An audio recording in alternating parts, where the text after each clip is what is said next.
Also, on the side of Team Philippines, they don't have again a tank yet, but this could either be a roam Kadita for this, either a mid Kadita.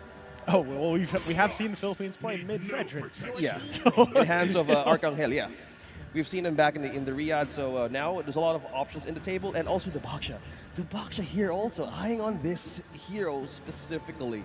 Back in the series of the day, a great way to utilize those Tortoise Croissants in team fights paired with the Eve, but without the threat of the RWM being present with the Prio ban of the Philippines. Well, this is a great way for them to actually seal some good team fights without being, again, deteriorated down with their own HP.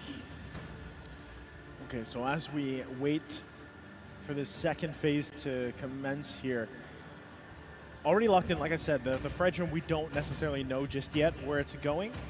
But Kadita as well, like you mentioned, roam or mid, we'll see. Bowman, wow, okay. Not a pick we typically see right now in the current meta, but still a solid choice. You know, I feel like statistically, he doesn't have a huge pick rate, but he still serves the same purpose, right? You're just spending a majority of your time in the jungle, and in a way, you kind of have like a version of Appraiser's Wrath yourself, right? So. Yeah. You're looking to answer this Fredrin here that way, whittle people spinning down, spin to win, and get those kills. Yeah, speaking of getting those skills also, with this, we might get a chance to see where this Kadita might even be placed, either what lane will be the choice of Philippines, because with the Balmond now being present in the threat of the jungle, you might want to have that extra defense up front. You don't want that. Yeah, speaking of which, yeah, we have the Franco back again. Whoa, one of the favorite, again, of Team Philippines is back in the qualifiers is also the glue. Yeah, glue, solid choice. Now we know. Right, now we know where things are going. Fredrin's in the jungle. Kadita's going to be in the mid lane. We've got the roam for the Franco, who has been, honestly, Franco's been really devastating in any teams that decide to play him, especially if they go with that focusing mark emblem. Works out really well, helps with the burst potential on top of it. So still, let's see what the answer here is from UAE, what they want to round this out with. I'm still assuming that, you know, we're gonna find out exactly what the mid lane choice is here. But some stuff is left on the table, and mainly you want to be able to play around the burst potential from the Philippines just with this lineup, and you're going to have to dodge a lot of hooks for the majority of this early game. Ooh. Okay. And there we go. We were just talking about it before we entered the series. Florin finally picked up.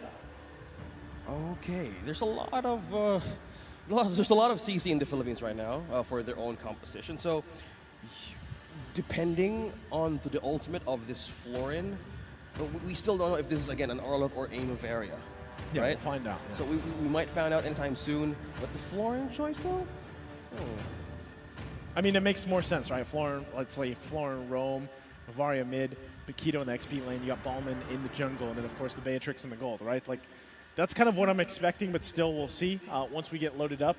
Now, in terms of the Florin pick, this is what we were talking about leading into this. I think that sustainability, it might have been something that they picked up back in Riyadh, right? Like, let's go with that. We saw Philippines utilize that. We saw other teams utilize that. Why don't we perfect that strategy? So it was a Novaria. So it's, every time you see an Arlot, it's a Novaria. Well, then what happens when Arlot is actually picked? We see everything is situated for both of these team compositions. Jumping into the Land of Dawn, game number 1 here. Already, the hook being landed. And this is I feel like step number 1, right? For the most part for UAE. Yeah. You got to watch out for these hooks. They're going to be happening all day, all game.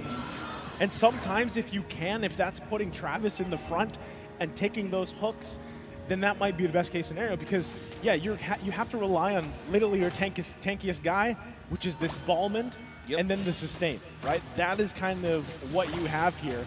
Whereas on the flip side, Philippines has quite a few tanky heroes, right? They got the Fredrin, they got the Franco, they've got Glue as well. Yeah, speaking of which, now by just having the vision from where is Travis coming from right now, so we're going for a pause once again. And just by speculating onto the early game, we have 2 Quantum Charges present for Buez, for the Beatrix, and also for Jed. So this gives them an amount of time to sustain with the basic hits to regen some HP. But if that point, that's that wasn't blocked. That if Travis didn't block the hook, it could have been a reset from that purple. But as we see here, they're getting more and more focused on getting these objectives right away in the first minute here, and even on the first turtle of the game. First turtle of the game is always crucial, right, for a lot of these teams to build up here for the most part. And as the early game kind of goes forward, you're not expecting, at least with this lineup, for any early kills, right? There might be some poking back and forth. Nice flicker, That's though. the flicker and the hook combo forced out a resource from this Novaria. Drago might want to get his hands back on this flicker if, again, he might get taken down or being chased down by Philippines. Meanwhile, up top, we have Buez on level 3. Ricotiano, on the other hand, is level 2. So sustaining more of this laning stage, I think they're trying to disturb more of the gold lane of Philippines right now. Well, right now, no one going down this early on is a great start, at least for UAE. Keep things in mind, right? For the most part, they have to be able to farm up. That's going to be really reliant on Buez, especially with the Beatrix. Novaria needs time to scale up really well here. And if anyone, Jed will be a source of that early damage potential, right? The burst potential from Paquito early on is a threat. So all this leading into that first turtle of the game, UAE getting in position, might be looking for their own kind of advantage in terms of not so much a kill, right? But if they can whittle down the Philippines a little bit, but it looks like they won't even be able to find a moment here just yet. Petrify now has been used. Ocean Audi as well. Knock up onto Travis. Will the burst be enough? That's the rough waves connecting to Team UAE. Arcangel secures the kill. Cannon as well. Takes 2 points out of UAE. Now Unigo is eyeing on one. Suppressed one member using a bloody hunt. Right onto Drago, forcing him back to the turret. As 7M Dan tries to poke in for reinforcement. Meanwhile, Saison has eyes on this purple, stealing another objective out from the jungle of UAE. This is what I was talking about. Like, the Philippines is one of those teams, just like even Indonesia, where they just, their routine in the early game is almost mirrored every single time, right? They're able to just kind of poke things down, whittle their enemy teams down the best they can. Nice little dodge there. But the same thing, right? When it comes to that first objective, the turtle take, they usually know that dance so well. We like to call it that turtle dance, that lord dance, because that's what it ends up being. And usually they're looking for a bait, right? They're trying to get the other team to engage, and they know their positioning is crucial. So at this point, too, even with that whole thing unfolding OSX, the fact that you get that early kill already on Archangel here, it's tough to do it, because Kadita, the more kills you get, the more burst. Speaking of which, that is the rough waves connecting. Blazing Duet. Ricotiano is trying to pierce through the damage, but still sustaining that team fight, or the poke rather, from the Claude, still pushing through. Forced a flicker out of 7M Dam though. Saison, on the other hand, is eyeing on the top lane turret. Meanwhile, the EXP of Saison is up by 2 levels ahead against Travis. Okay. Gold lead already starting to favor the Philippines here. You can see that, right? The turtle timer, 20 seconds away. Positioning already crucial, and they're going to be doing that. This time around, though, if they can find this hook in any part of the map, they're going to go for that. They're looking for a numbers advantage. And it's just time and time again here, OSX, they're taking the purple buff away from UAE. I gotta hand it over to Cannon and even just Saison just being present. Look at the control over the camp of UAE. Having that great amount of vision as well as coverage and having a right beeline on where is the objective coming from, that's one way of securing a recon for your team, that you can actually have an advantage. Where you're talking about numbers, you're talking about burst advantage. Now Philippines freely securing this turtle once again by Saison. And at this point, UAE furthering this gold deficit they got to work with, right? And sometimes this is a strategy in itself, right? When you know that the early game is not going to go in your favor, you might as well give up some of these early objectives. Just farm up. Just get as much gold and experience as you can. Bloom, though, hold on. Travis going to go down here. Even with the Bloom, the sustain, not enough already. Yeah, speaking of sustain, the burst right now coming from Arcangel is just completely, slowly being devastating for the side of UAE. Meanwhile, Jed onto the sacks of true damage. He's just being poked by Cannon over and over again. Meanwhile, up top here, Unigo as well as Ricotiano trying to chase down the floor, and 7M Dan is down. Saison takes the kill, and meanwhile, up top, Buez is left alone, and 3 members of Philippines are present. And right now, just like I'm saying, the lead continues to build, and you're looking for any moment that UAE can save this. Oh, and that is just Saison securing the kill. 3 members from Team Philippines who were present on off-camp kills were added to the list. Arcangel takes another one. 6 points in for Philippines. There's just too much action across the map is basically what's happening, right? Left and right, top and bottom lanes, kills happening here, juggling turret aggro and everything else. And it's just, they're not stopping here. Yeah, he is not stopping. Taunt on Travis. Saison is just by himself. 7 and Dam, look at that. Stickers showing through from Team Philippines. Meanwhile, up top, Wes trying to get on for the advantage. You were talking about how will this window for UAE could be beneficial. Either they sacrifice something out.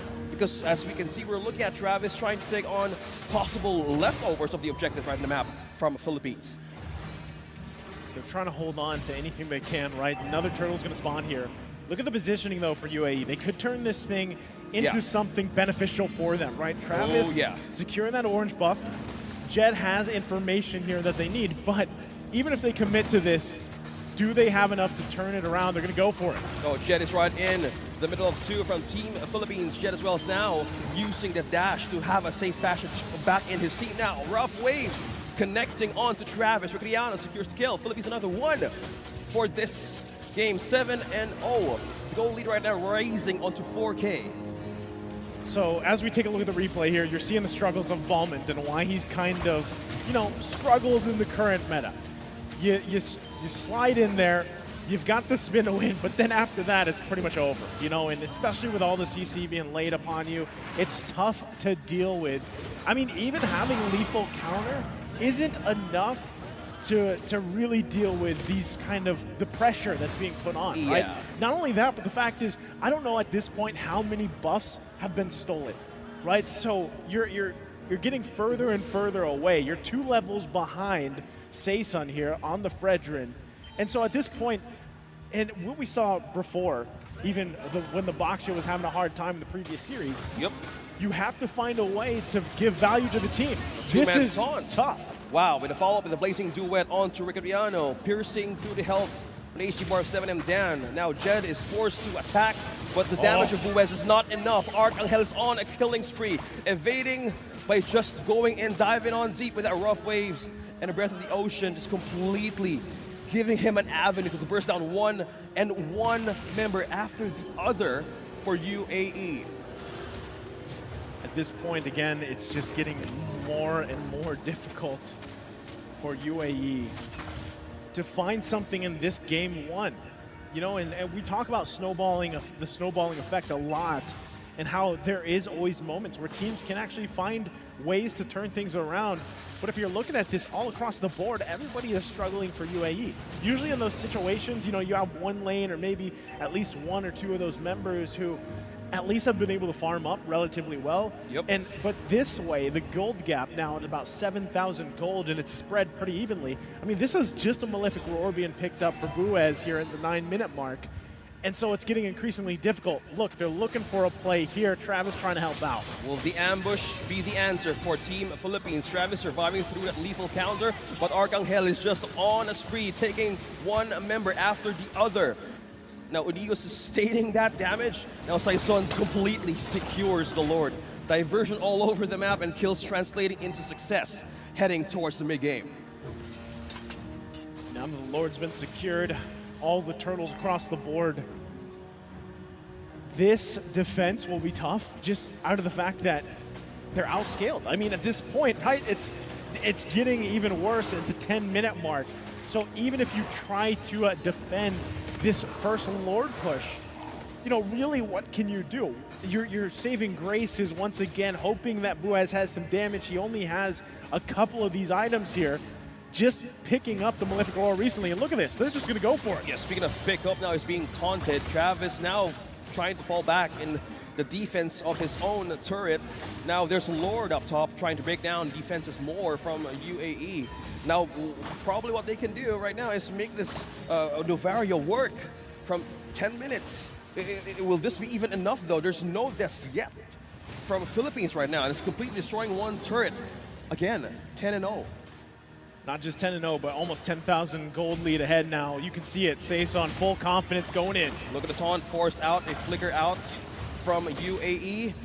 Still surviving that setup now, revealing all of the location now from Philippines where they're going through now. They probably just can't even go out of the base right now. Just completely taking down turrets. One and completely continuing their march through the defense of UAE. This is getting even tougher for Travis, right? We saw it was nice to see the Ballman be picked in here, but you see how fast it gets shut down too. Now 3 levels behind. I think really OSX, the only thing you can do is exactly what Jed is trying to do. Push a side lane, put some pressure somewhere, but the risk there is obviously getting cut off, getting locked down, especially that you have a Franco across from you. Bloody Hunt is just the perfect combination to stop someone from doing this. And you can even see, right? Buez is trying to make his way as well, trying to put anything they can on the map for the most part, right? Travis finally able to get a buff, even if it's on the other side. Look at this though. Look at the placement from Philippines. So I would say, given how that all unfolded, yes, they're still behind 10K. UAE though, that's all they can do, man. It's a scrappy life for them. They have to find just whatever they can to get themselves back into this game in some form or another. What is that going to be? Well, it's probably going to be in the hands of Buez and Drago as the game goes on. If they can get to, let's say, we get to the 20-minute mark. They buy another 9 minutes. They farm up what they can despite this gold deficit. They hold on to their base. They might be able to turn something around. But the biggest obstacle in front of them obviously is the fact that then you start getting into immortality territory. That was just a wind of nature being picked up. Locked in. By Recreano, he's already locked in.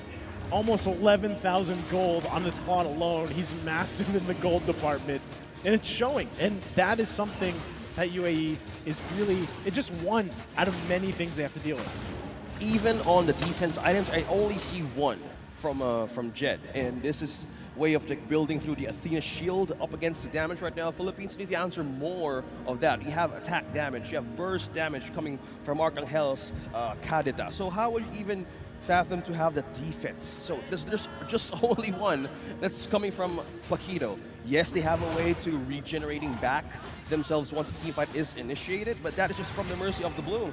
And Saison just by himself, activating his own shield, lethal counter won't be enough. Taunting Travis to just pull and be onto him, but evading that ultimate from Beatrix, a big way of depleting out resources from UAE. Meanwhile, up top, 2 members just pushing through. On a macro scale, this is just Philippines doing their own way. They just completely have great coverage on the map. You can see what they're doing. They're going with the split formation here. Lord getting ahead and charging in the top side. Ooh. Gets that damage in. There's a flicker. That's the flicker. That's a Bloody Hunt connected on to Buez. He is the casualty of UAE now on Recreano having the mega kill. For Philippines, Travis being trapped with the grab, and the split. That's a triple. Right onto the marksman of Philippines. Another hook with a follow from Jed. Now there's no way that they can defend that initiation from a Philippines now. They're just taking down defenses.